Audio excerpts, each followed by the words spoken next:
Mais je voudrais qu'on commence évidemment par Flavie Flament, qui a pris la parole il y a quelques instants chez nos amis d'RTL. Et je voulais qu'on écoute une première fois lorsqu'elle parle de Patrick Bruel et qu'elle dit que Patrick Bruel appelait chez ses parents.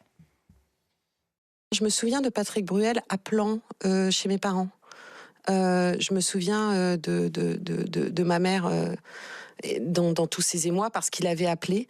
Après, c'est compliqué parce que c'est tout un contexte que je n'aurais pas le temps de vous raconter malheureusement aujourd'hui. Mais c'était quoi? C'était un copain? C'était ah non, c'était ni un copain. Ah non, non, pardon. Ça n'était ni un copain. J'étais comme toutes les gamines. J'écoutais Patrick Bruel. Je l'avais rencontré en fait sur un plateau de télévision parce que Laurent Boyer à cette époque-là me permettait d'assister à ses émissions. Et un jour, en fait, j'ai rencontré Patrick Bruel sur le tournage d'une de ses émissions. Et quelques mois après, voilà, je me suis retrouvée rue Jussieu, quoi. Non, ça n'était pas un copain. C'était une star pour moi. Bon, c'est toujours difficile évidemment de donner la parole sans contradiction, ce qui est le cas de Flavie Flament à l'instant. C'est une parole qui est dans l'espace médiatique, dans l'espace public aujourd'hui, qui est démentie donc par Patrick Bruel. Ce sujet, on n'en a jamais parlé. Il y a 2 jours simplement que nous en parlons, parce qu'il y a une enquête qui est ouverte, parce que effectivement des hommes politiques ont pris la parole également pour demander que Patrick Bruel ne soit plus ou n'assure plus ses concerts. C'est vrai à Nantes, c'est vrai à Nancy, c'est vrai à Marseille. Bon, je ne sais pas si vous souhaitez commenter ou pas cette parole. Eugénie Bastier ?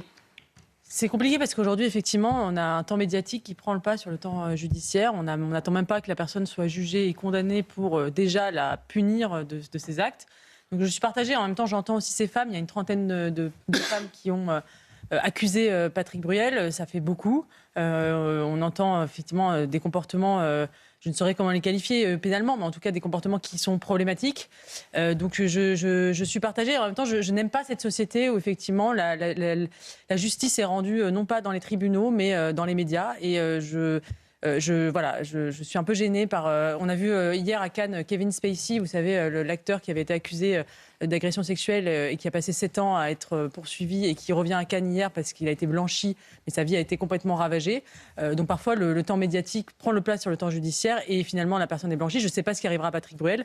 Je suis assez gênée par effectivement cette collision entre temps médiatique et temps judiciaire. Deuxième passage de Flavie Flament lorsqu'elle raconte précisément le rendez-vous qu'elle a eu dans l'appartement, dit-elle, de Patrick Bruel. Et je suis rentrée dans cet appartement, il m'a proposé un thé, je me suis dit mais le thé c'est une boisson de vieux, et j'ai pas osé dire non, et donc j'ai bu ce thé, et après j'ai sombré dans un trou noir, ce que j'appelle le blackout, et je me suis réveillée, c'est fou d'ailleurs, je me suis réveillée, mon esprit s'est réveillé, mon corps ne répondait pas.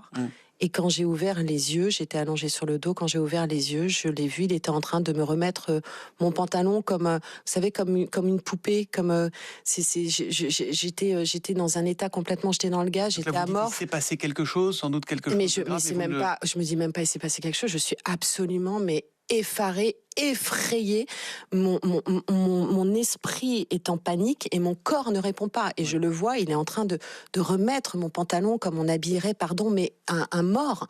Bon, on rappelle que ça s'est passé en 1991, que à l'époque Flavie Flament avait 16 ans et que Patrick Bruel avait une trentaine d'années. Moi, je trouve très important d'en parler.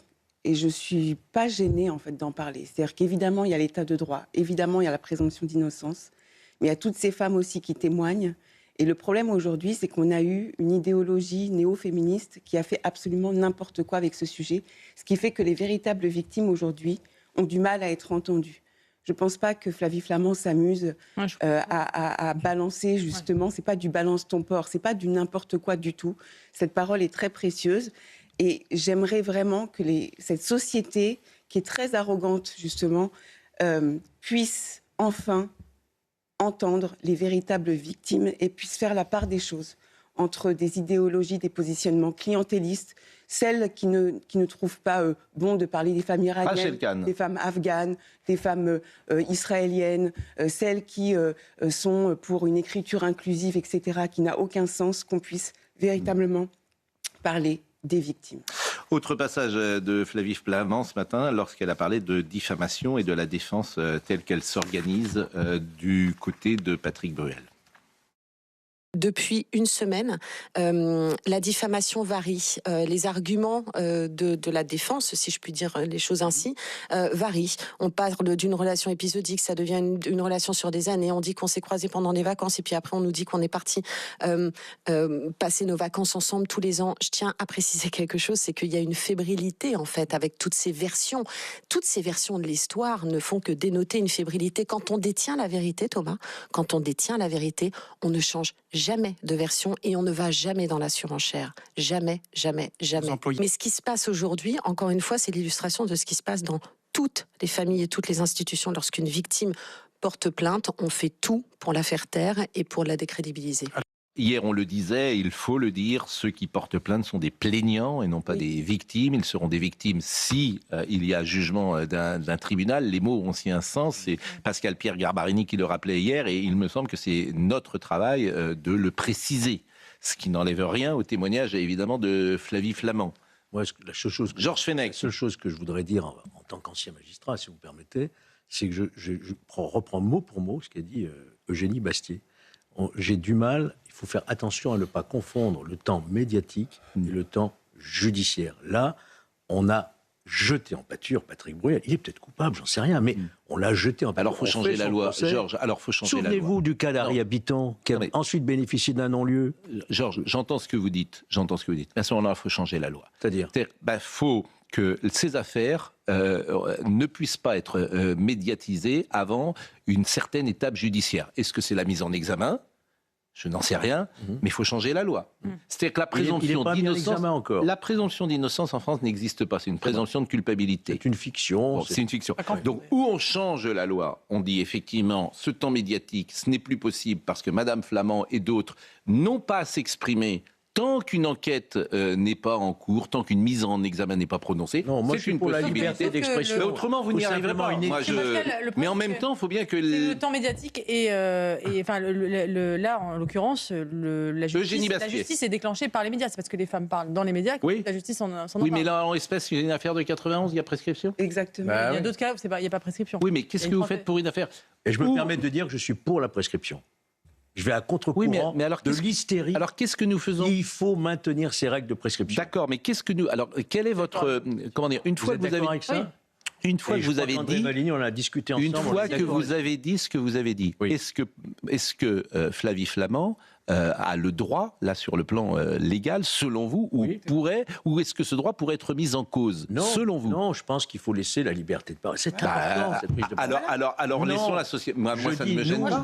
Et là, je trouve que vous n'êtes pas cohérent. Si, vous ne m'avez pas laissé finir. Je pense que c'est une question d'éthique et de responsabilité professionnelle de la presse. Donc, il ne faut pas l'inviter ? Il faut respecter un minimum de contradictoire. Est-ce qu'il faut...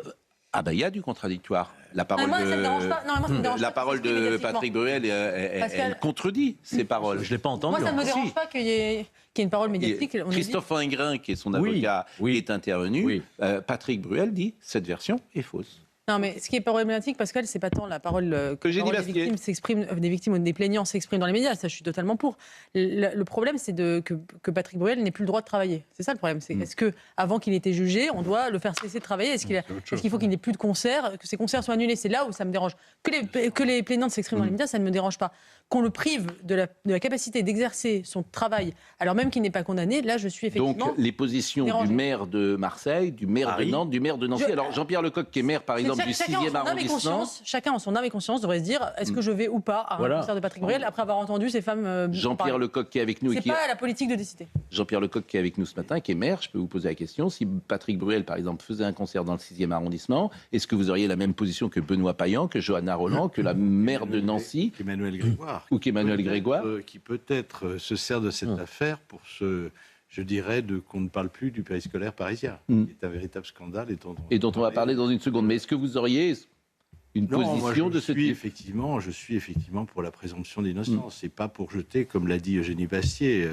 Il y a un débat qui se passe par les médias. C'est logique. Les médias sont maintenant une force. C'est le 5e pouvoir. Le premier. Peut-être le premier, grâce à vous. Et Et donc, après, interdire, comme vous l'avez très bien dit, aux gens de travailler alors que le procès n'a pas lieu, ça me semble excessif. Mais après, il faudrait que la justice française soit un peu plus rapide. On n'interdit pas aux gens de travailler, mais on n'interdit pas aux plaignantes de s'exprimer. Par ailleurs, ce qui s'est passé, c'est qu'on a eu une accélération de notre société.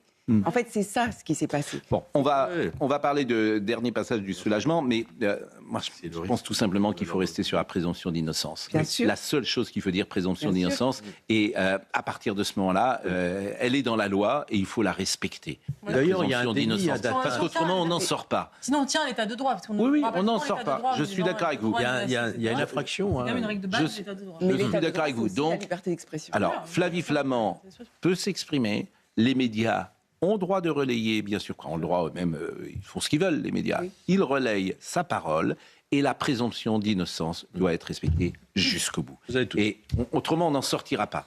Et Donc, c'est dans la loi. Notamment Écoutez, pour nos petites qui, justement, ont parfois besoin aussi de pouvoir s'exprimer. écoutons une dernière fois Flavie Flament lorsqu'elle parle du soulagement d'avoir pris la parole. Maintenant que j'ai parlé, je le vis comme une forme de soulagement. Vous savez, la parole, c'est quelque chose d'absolument fascinant, la parole des victimes. Et je pense que toutes celles qui m'écoutent le comprennent, et tous ceux d'ailleurs, hein, parce que des hommes sont victimes aussi. Notre parole, c'est quelque chose que l'on fait taire dans un premier temps et que l'on doit gérer ensuite. On vit avec une parole étouffée en nous. À partir du moment où on décide qu'elle sortira, là, il y a quelque chose de fou parce que cette parole, elle porte le mal qu'on nous a fait. Et donc, j'ai vécu là 2 mois, parce qu'il faut le dire aussi, ça n'est pas une plainte déposée comme ça, c'est quelque chose c'est un processus. 2 mois et demi de travail. Je me sens soulagée d'avoir enfin parlé parce que ça faisait 2 mois et demi que je vivais avec la torture du mal que l'on m'avait fait en moi. Et il fallait à un moment donné que je la partage avec le monde. Bon, je salue Valérie Expert, que vous connaissez et qui nous écoute régulièrement et qui dit ceci: la complexité des dossiers pour viol fait qu'il y a très peu de condamnations. Qu'ont à gagner ces femmes? Rien, sinon se faire traiter de folles, dit-elle.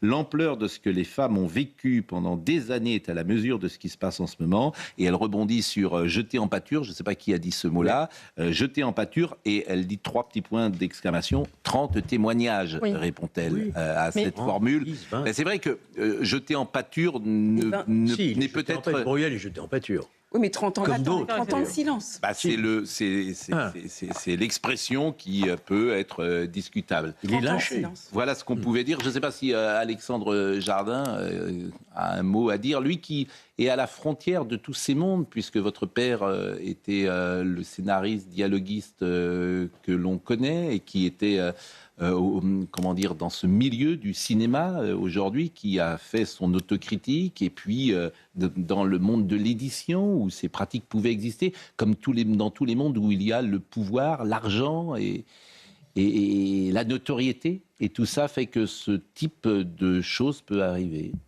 Moi, je me range du côté de Rachel Kahn. Ce que Flavie Flament est en train de faire, il y a des dimensions évidemment juridiques, etc., mais aussi culturelles. C'est-à-dire que ce qu'elle fait est en train de libérer la parole de plein de jeunes femmes, de plein d'adolescentes. Donc c'est aussi la maturation d'une société. Ce n'est pas qu'un problème de droit. C'est à un moment donné, lorsque c'est fait aussi par quelqu'un qui est centré comme elle, qui ne va dans aucune forme d'hystérie, qui simplement parle avec une véritable noblesse, qui n'a rien à gagner là-dedans. Soyons clairs, tout le monde le voit. Je veux dire, on a aussi des filles. Moi, j'ai des filles. Vous avez des filles. On n'a absolument pas envie que ça bascule dans une société où la parole, dès qu'elle est centrée, claire, propre, tout à coup s'exprime, qu'on en revienne tout de suite à des problèmes judiciaires.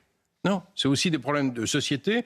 On a une vie assez courte sur cette terre. Est-ce qu'on a envie de vivre dans un monde moche ? Et je considère que ce que fait Flavie Flament, je dis ça, il se trouve que dans la vie, moi, je suis plutôt copain avec Patrick.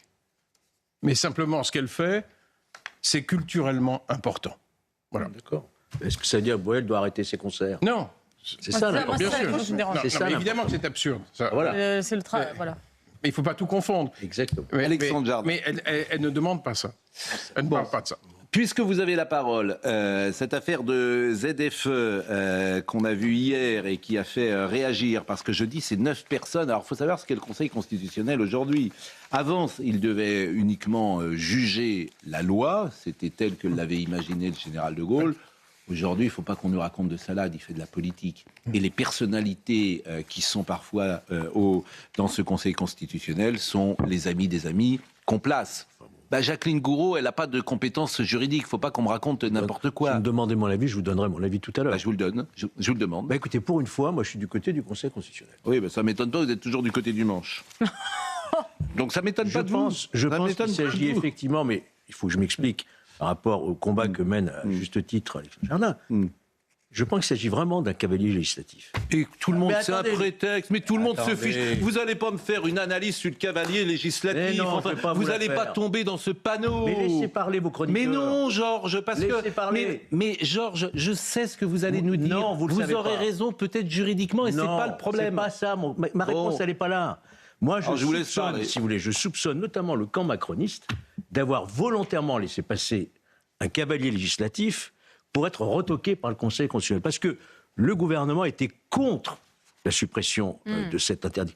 Donc, ce que je vous dis, c'est qu'il y a une chose que pourrait faire aujourd'hui le gouvernement, c'est redéposer rapidement un projet de loi pour revenir sur cette disposition. Mais vous êtes un enfant. Ça coûte 4 milliards.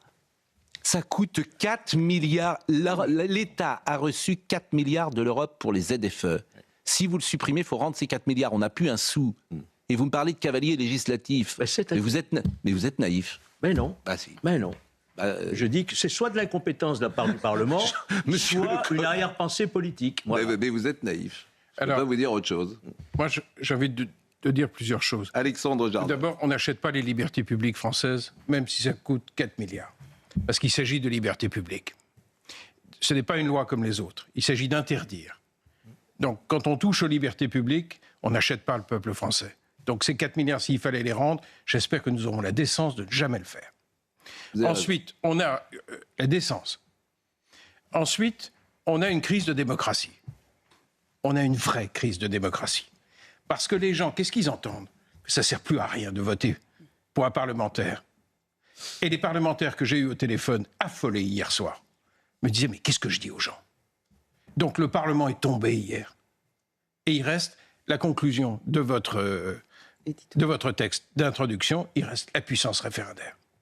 Donc, dans les semaines à venir, nous, on va prendre des initiatives très fortes de mobilisation de la nation, parce qu'il n'est même pas question en rêve que le peuple se fasse malmener, maltraiter, parce qu'il s'agit de maltraitance sociale, en pleine crise sociale. Vous avez des gens qui n'ont plus un radis, mais plus un radis, à qui il reste, après les frais fixes, peut-être 150, 200 euros pour arriver à vivre. Je pense à un certain nombre de mères de famille que je connais.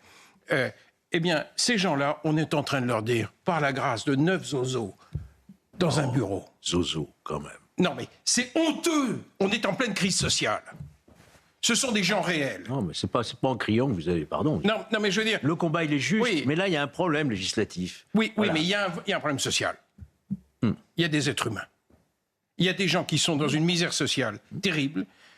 La crise pétrolière est en train de jeter les classes populaires et moyennes dans la désespérance, et tout à coup, on se met à raisonner, on discute de droit à Paris, et on se fout de ces gens-là. Donc, à un moment, nous allons prendre des initiatives, parce que maintenant, la question va être référendaire, il va falloir que ce peuple se prononce.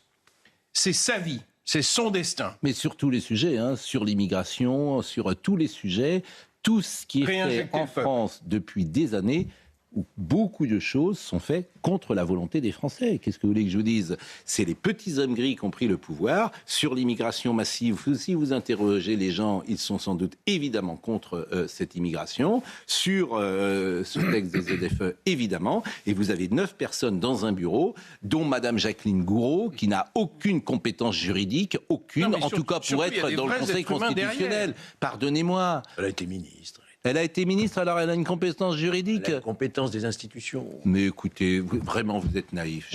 Écoutez, moi, je vais vous faire une proposition. Qu'est-ce que vous êtes naïf? On supprime le Conseil constitutionnel, on sera tranquille. Non. En tout cas, la question se pose. Bah, voilà. Je suis désolé de vous le dire, mais la question se pose. Moi, je vote pas pour le Conseil constitutionnel. Mais je ça vote fonctionnait pour. très bien dans sa forme initiale. Voilà, je vote dans sa forme gaulliste. À l'époque, oui. dans sa forme gaulliste. Il faut la ramener à ses missions bien sûr. composition. Oui, mais ça suppose que le Jean-Pierre peuple Lecoq. Pas une position. Jean-Pierre Lecoq, Oui, sans maire être- du 6e arrondissement, Sans maire être un LR. expert comme Georges Fenech, je pense que c'est effectivement la composition du Conseil constitutionnel. C'est devenu un peu la chambre du bon plaisir, c'est-à-dire qu'effectivement, on y nomme les pouvoirs politiques successifs, ont tendance à y nommer leurs amis. Et effectivement, il y a sans doute un manque de culture juridique de certains membres. Il faut revenir, comme vous le disiez, au Conseil constitutionnel tel qu'il Général avait de Gaulle, été créé par le général de Gaulle. On a des juristes et on juge en droit. On juge en droit, c'est principalement du droit administratif en grande partie, et constitutionnel. Constitutionnel, hein, donc. Mais on juge en droit, et en jugeant en droit, tout en ayant effectivement le sentiment, et en donnant le sentiment d'écouter la parole du peuple. Ce Mais qu'on ne le fait cavalier plus, législatif, ça ne veut rien dire. D'ailleurs, j'ai jamais entendu. C'est quand un amendement n'a aucun lien direct ou indirect avec La le loi, texte ouais. qu'on propose. Mais- C'est ainsi, ça a toujours été comme ça. Mais personne n'a parlé de cela. Là, Sur la 10, texte, 80, c'était un texte sur la 90. simplification de la vie économique. Et alors Alors, et on vous ne pourrait trouvez dire- pas que tout est interprétable sur le plan juridique? Vous le savez bien. Moi, je peux vous trouver un juriste que je vais trouver à un Je critique professeur. suffisamment le Conseil constitutionnel d'habitude dans sa dérive politique qui vient d'être dénoncée à Georges, juste titre, pour dire que là, ici, il y a Georges, discussion. je vais vous trouver, je vous assure, un constitutionnel ou un constitutionnaliste, juriste, professeur à l'université de je ne sans sais doute. où, Oui. qui vous expliquera que c'est tout à fait valable et que, bien évidemment. Évidemment. Donc je vous trouverai, c'est un prétexte. Donc si nous ne décryptons pas ça, nous ne décodons pas cela, c'est notre travail de décrypter. Il suffit de déposer un projet de loi, c'est tout. Ah, mais Là-dessus, uniquement là-dessus. Eugénie Bastier. Non, mais on sait très Et bien après, que ça sera en la pause. 1971, le Conseil constitutionnel a fait une sorte de coup d'état des juges en s'autorisant à juger la loi non plus sur la forme, mais sur le fond, Oui. en élargissant son périmètre et en extrayant des textes, notamment le préambule de la Constitution de 1946, des notions juridiques très larges qui lui permettent de juger sur le fond la loi. Et là, effectivement, ils se sont octroyés un pouvoir qui n'était pas prévu dans les institutions de la Ve République, que De Gaulle n'avait jamais voulu. Et c'est un problème aujourd'hui de fond, parce qu'effectivement, il y a une concurrence des légitimités, la légitimité démocratique d'un côté, et celle de juges qui ne sont pas élus et qui s'octroient de plus en plus un pouvoir de contrôle politique. Et je pense que c'est un problème majeur dans les années qui viennent, et ça ne va cesser d'entrer en collision. Bon, on va marquer une pause, je vais vous remercier, sauf si vous voulez ajouter quelque chose très rapidement, Alexandre Jardin. On va s'occuper des gens. Parce Ben- que derrière ces débats-là, il y a des gens qui nous regardent et qui sont dans une crise sociale. Et il va falloir qu'on prenne en charge ce combat politique. On va marquer une pause et on va parler du périscolaire, mais ces sujets sont évidemment au cœur de la société française, ils seront au cœur également de la prochaine campagne. C'est-à-dire que les gens, vous leur donnez du pouvoir, ils le prennent. Conseil constitutionnel, c'est humain. Ils ont voulu prendre un peu plus de pouvoir. Tu mets une casquette à quelqu'un, t'en fais un chef de gare. C'est la base. Donc que ce soit Conseil constitutionnel, Conseil d'État et de ça, tout le monde veut un peu plus de pouvoir. Mais le politique doit le reprendre. Je ne vote pas pour le Conseil constitutionnel. Je ne vote pas non plus pour des juges. Je vote pour des députés. Donc il faut que le politique reprenne du pouvoir. Il faut des Et députés ce qu'avait dit qui Laurent respectent. Wauquiez d'ailleurs. Des députés qui respectent la procédure législative aussi. Pas d'humiliation. dis donc. Mais c'est pas que On ça peut m'ennuie. s'abstraire de toutes les règles, si Mais- vous voulez. Hein. Après tout, pourquoi pas. Le Les fond, le combat est députés- juste. Moi, je le les- soutiens. Non, le problème, mais- c'est que la procédure qui a été utilisée n'est pas la bonne. Et je vous répète que je peux vous trouver quelqu'un qui dira le contraire. Peut-être. Bon, Le problème, c'est alors que à partir le de... message envoyé, c'est l'humiliation. Oui, C'est ça, oui, le message envoyé, c'est l'impuissance du politique, c'est tout. Bon, C'est le merci mépris. en tout cas. Merci Alexandre, merci. D'être venu. Et on va parler du périscolaire avec Jean-Pierre Lecoq. Jean-Pierre Lecoq, il est maire du 6e arrondissement, il avait tout dit en 2015. À tout de suite.